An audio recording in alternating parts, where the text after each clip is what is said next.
How about now? We are Let's live. let's crack open another show. Okay, here we go. I'll Hot to crack the open top that on another canned show. rock music, right? As That'll I'm get you drink- going, Mace. As I'm drinking soda out of a can, I get canned rock music. Like, hey, here we go. That's You how know, we do it. I heard some good music yesterday as I was driving along from Buffalo back to Cleveland to catch my flight home. Okay. And this tune is not really on the level of what I was listening to, but hey, it's Right. our song, Cease. It's our song. It is. Yeah, every couple has their song. I guess we have our song as well. It is Cecil Lammy, Andrew Mason. How can they get the most explosive and Bronco involved, Mace? How can it happen? I feel like we're the Marvin Mims show because every week we're talking about this, but baby, at least we saw a little more last week. A little more. We saw more of him in terms of how many plays he had a career high in snaps. Now, that being said, let's face it, he's got to be used correctly, right? It may be time to retire the end arounds and the jet/fly sweeps that they've been using. Right. Yes. Opponents are onto that. So now it becomes, okay, how do you get back to what you flashed in the first 3 weeks of the season, which is Marvin Mims' vertical threat in the passing game? That's what we want to see. We all saw the clip of Mims pregame that went viral via Barstool, kind of joking about Russell Wilson not getting him the ball. And he went on social media yesterday to kind of say, no, it's all good, blah, blah, blah. But as I always say, behind a great many jokes is an element of truth. Yes. Right? Yes. So just saying. The truth of the matter is they could use him and they could use him more. And some of those deep shots will open up if they keep running the ball like this, Mace. What's going to happen? And honestly, I'm surprised Buffalo didn't do it. Maybe too many injuries, whatever. You're going to stack the line. You're going to stuff the run and you're going to dare them to beat you. When that happens, you want Mims ready. Yeah, you want Mims ready. And this week against Minnesota might provide a nice opportunity for that because Minnesota's defense, they haven't shown they can take care of everything, right? They're going to leave some weaknesses. If they go heavy on the back end, they're going to leave stuff underneath for you to run. If they do come forward to try to stop the run, which is probably what I would do if I were Brian Flores on the Vikings defense making the calls, then you're going to have some vacancies on the back end. That what the Vikings do, I think, in this game is going to be fascinating because they're probably in a better place personnel-wise than Buffalo in terms of player availability. I mean, Buffalo was down 5 starters going into this game, plus Von Miller clearly not being all the way back. I mean, basically, Von Miller was a non-factor on Monday night, even when he was in there. The pressure was coming in from the interior, not the exterior. So, and that's another thing for the Broncos, and we'll get to it in a little bit. What they do on the ground could be affected this week by something that did pop up today. Yeah, that did pop up today, and let's just jump into it, man, because we got plenty to say about Marvin Mims, but it all ties together because the deep shot set up by the ground game, but Ben Powers, who after the game, I don't usually pull up the chat room in the post-game shows, Mace, just too busy trying to, brain dump, but I saw people being like, Powers played like crap, well, he's hurt. Yeah, we know why now. I mean, that's why. He allowed more quarterback hurries on Monday than he did in the previous 5 games combined. That tells you it's an aberration, and that tells you he's probably dealing with something physically. In this case, he's dealing with a foot injury, and you're playing against a Buffalo interior line. I mean, how often was Ed Oliver crashing through on Monday night? You can't afford to have any kind of injury when you're trying to deal with Ed Oliver, right? So it was a perfect storm that worked against Ben Powers. Now we have the illumination on it, but if the Broncos had to practice, they listed him as DMP. Now, they didn't practice today. Today is actually the Broncos' off day. Usually teams coming off Monday Night Football use the typical Tuesday off that you'd have in a normal week. But because the Broncos chose to wait and travel on Tuesday, that meant they had to give the players the day off on Wednesday. You have to give your players a day off on any week other than a Thursday night week. And on a Thursday night week, you usually basically just do walkthrough practices and then take the long respite after that. So by mandate, because of their travel schedule, they went ahead and did all their meetings yesterday, chose to have the day off today. So no practice. It's all a projection as the injury report goes out there. But it's real. This is really concerning for the Broncos. That Powers was hurt. Now we understand his Monday game. But now you might be having to put Quinn Bailey in there. And one of the things that has allowed this Broncos offensive line to flourish this year, Cease, is continuity. They've had the same starting five all season. I mentioned it last week, and now we might be looking at that changing. I guess I jinxed it. Yeah, the jinxie. No, but what about Lloyd Cushenberry? And I saw, and Mace, I'll have to correct it, but I do the news every day, almost every day for football guys, and it scrapes the NFL news wire. So it scrapes, real sources for NFL news, and it scraped your Twitter talking about Lloyd Cushenberry. And I was like, okay, Lloyd. 3 plays. Lloyd, 3 plays. And Lloyd didn't have a good game either. You mentioned Ed Oliver, who we saw at the Senior Bowl.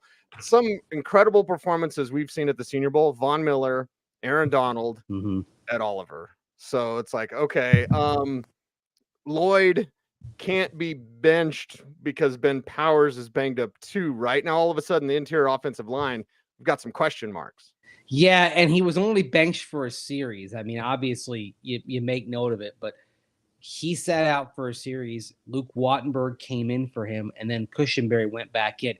It was interesting. We didn't get a chance to talk with Lloyd after the game, but during that series, I looked over on the sideline, and he was having a pretty long conversation with Cam Fleming. Of course, he's your backup swing tackle. Fleming is as smart a guy as you're going to find in that in that offensive line room. So you wonder if that was more of a technical discussion rather than anything else. But that was a curious moment there, especially coming on the heels of, I believe it was 3 total penalties for Lloyd Cushenberry on Monday night, if I'm not mistaken. Yes. I mean, it was a little ragged for him in that game.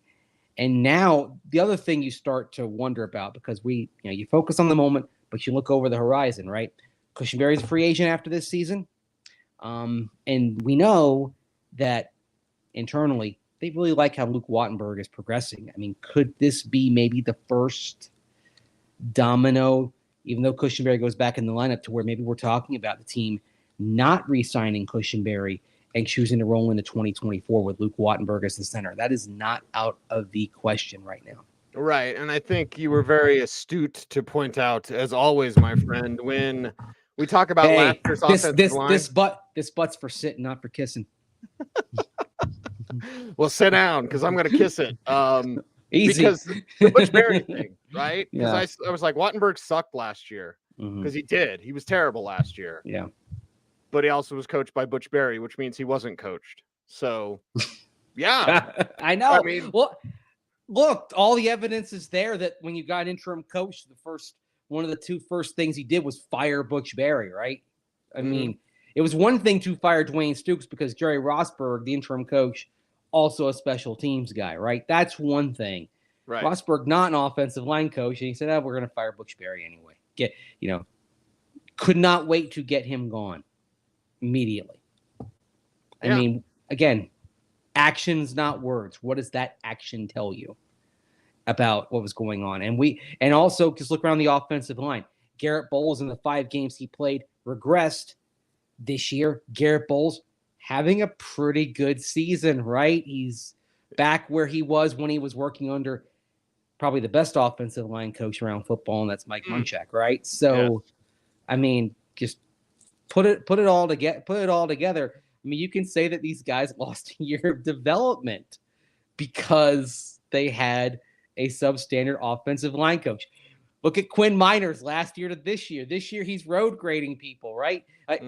Miners is now becoming somebody who's getting national notice. We've been talking about him all season, of course. I mean, shoot, you and I have been talking about him since the 2021 Senior Bowl. So, but now he's getting the attention. It's good to see, but that attention for Quinn Miners might have come a year earlier. Gosh, you look back on Nathaniel Hackett last year as a head coach, and I'm just going all over the place. I'm going in all sorts of tangents today. Nathaniel Hackett's first mistake, not retaining Mike Munchak as O-line coach. 1,000%. Oh, my God, because he had to have his guy. He had to have his buddy who'd been a consultant for the Packers in 2020. Had to go get his friend who wasn't a very good offensive line coach instead of keeping, the best O-line coach of the last 15 years, right? Okay. And Matt, that alone, even with everything else, that change alone, if the Broncos had not made it, if Hackett had retained Munchak, who's to say Hackett wouldn't be the coach right now? Because a better offensive line for a team that lost a lot of close games, a better O-line might have meant 2 or 3 more wins right there. Yep. I'll bring us back because you mentioned Munchak, so I'll give him the Keanu kiss because he's deserving of that because he's Mike flipping Munchak. Anyway, Hall of Famer today. Gold jacket to a crap jacket, Butch Berry, whatever that was. Either way, we got it. We got you. But the offensive line now with some question marks. Also, before we get to the defensive turnovers in one of your latest articles at denversports.com, I want to talk about PJ Locke, who's now banged up as well because Kareem Jackson's back, kind of, but he's the starter. I don't know if Locke's healthy. I want Locke as the starter, opposite of Justin Simmons. But now we just don't know, Mace. Another injury for one PJ Locke. Yeah, he had a lower leg injury that put him on injured reserve the first 4 weeks. This is an ankle injury. He was in a walking boot in the locker room after the game. I don't think this is an injury that's going to put him on IR again. I think he'll stay on the 53, so we're probably looking at something short term. But this maybe delays the choice a little bit, right? When you're trying to decide between Kareem Jackson and PJ Locke, maybe you push it down the back burner a little bit. And this Sunday offers a good chance, I think, maybe to kind of take the temperature of where Kareem Jackson is, because even with Kirk Cousins on the shelf with the Achilles injury, we see that Josh Dobbs running that classic Shanahan-McVay scheme, that Josh Dobbs can be a pretty effective quarterback. We'll say it over and over again, literal rocket scientist, because he is. But he's good. But he and the Vikings receivers, they're going to put some stress out there on the secondary. I don't expect it to go like it did Monday. I mean, poor Delaren Turner-Yell just there was one play. I don't know if you saw the all-22 angle. It was the deep shot down the left sideline. And he just gets completely duped, right? Takes a couple of steps forward. Receiver, is running a go route down the left sideline. Plenty of space. Makes the catch. Turner-Yell can't come over. I think Buffalo in its scouting report had something saying if Turner-Yell has to go in his direction, put him in a position to where he's probably going to make some mistakes.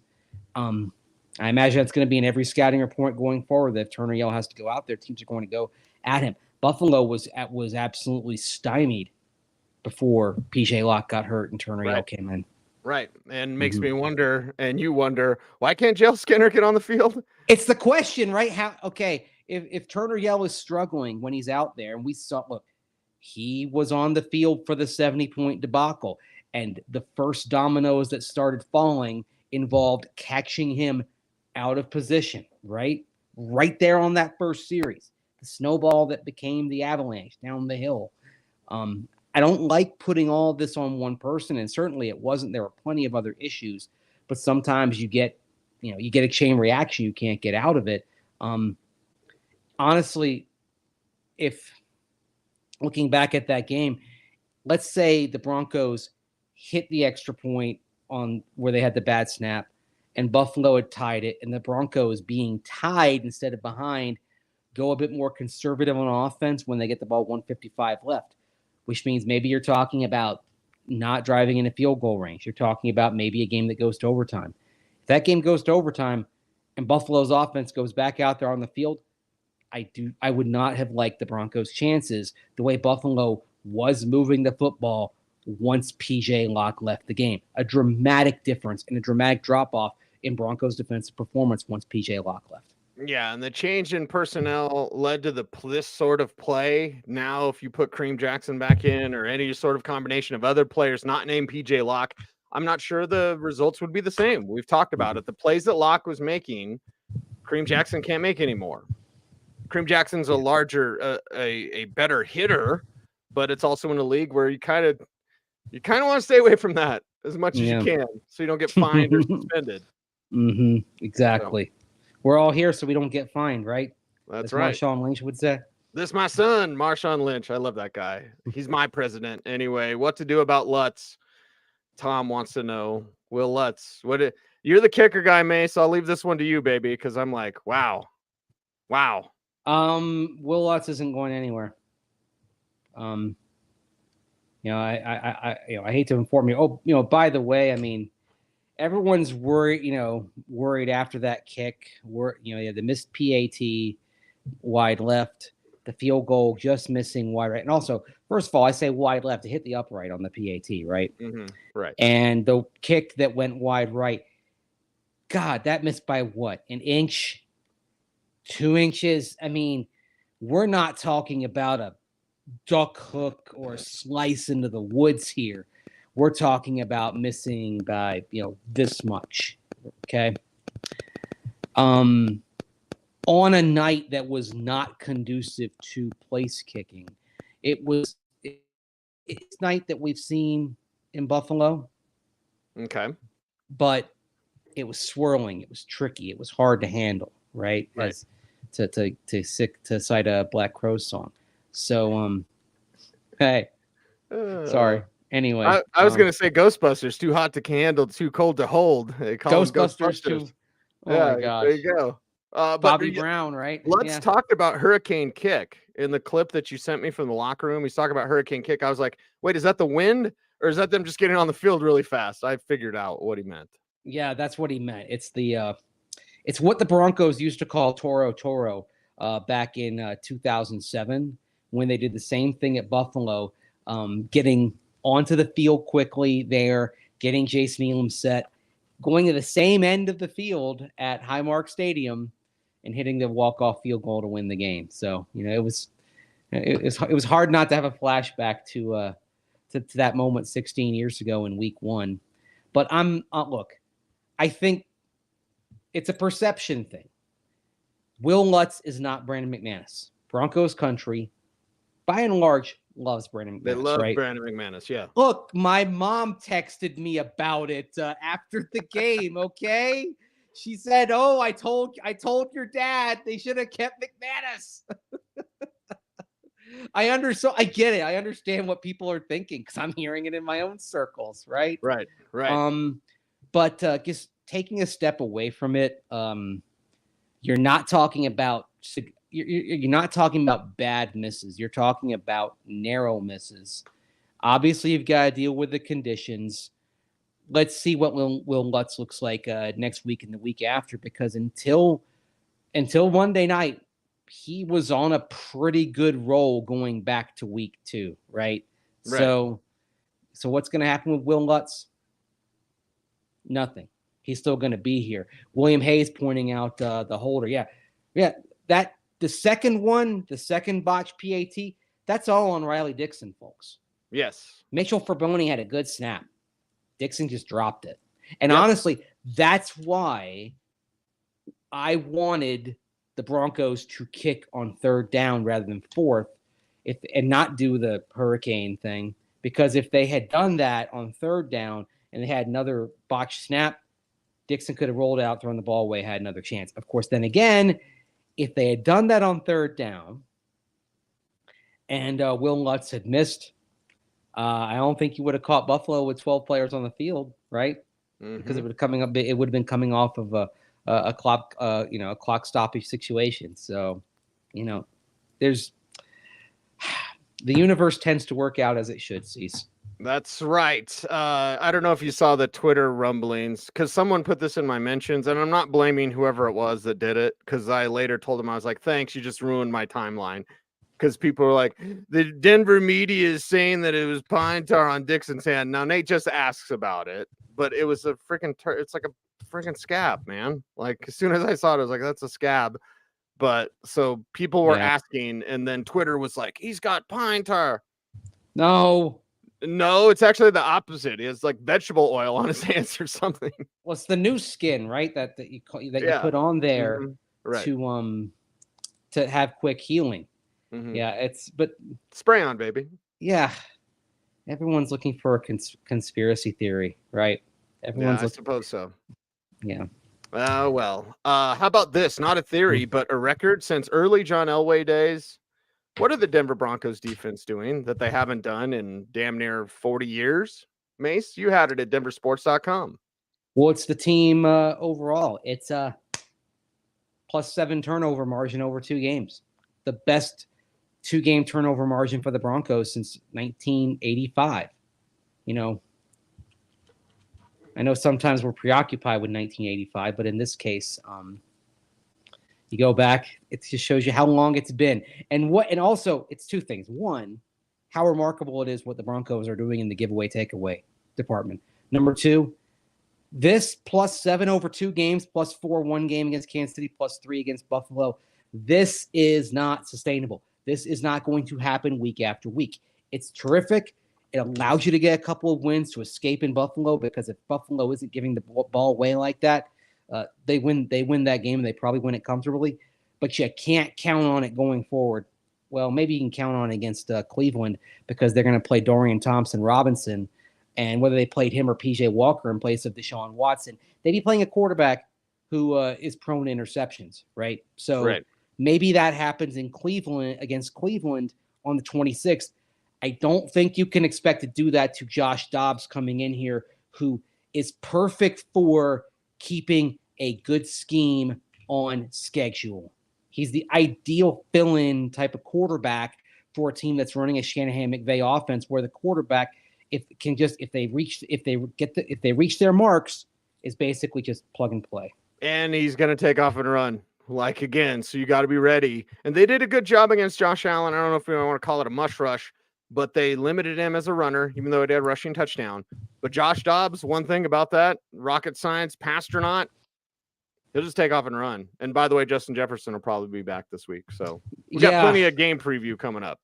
That offense looked pretty good, pretty crisp with Dobbs hitting his marks without Justin Jefferson last week against the Saints. So now that being said, maybe there are some things the Broncos can pick up, because we know about, obviously, the relationship that Sean Payton still has with people around the New Orleans Saints. You know, there's going to be a lot of intel exchange. So let's see maybe what the Broncos throw out there that's a little bit different. They're going to react to some things that the Vikings did.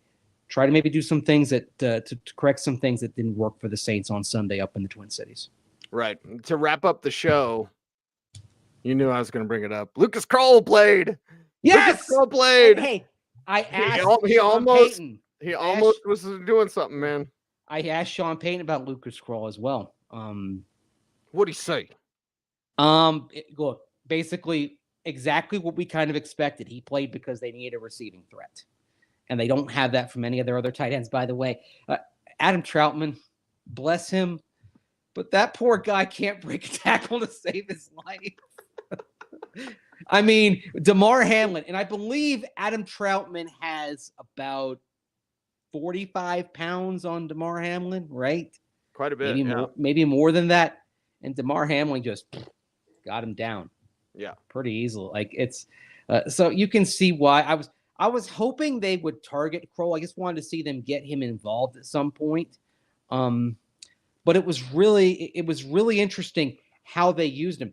They were doing some packages at one point, Cease, that had Kroll, Jaleel McLaughlin, and Marvin Mims Jr. out there together.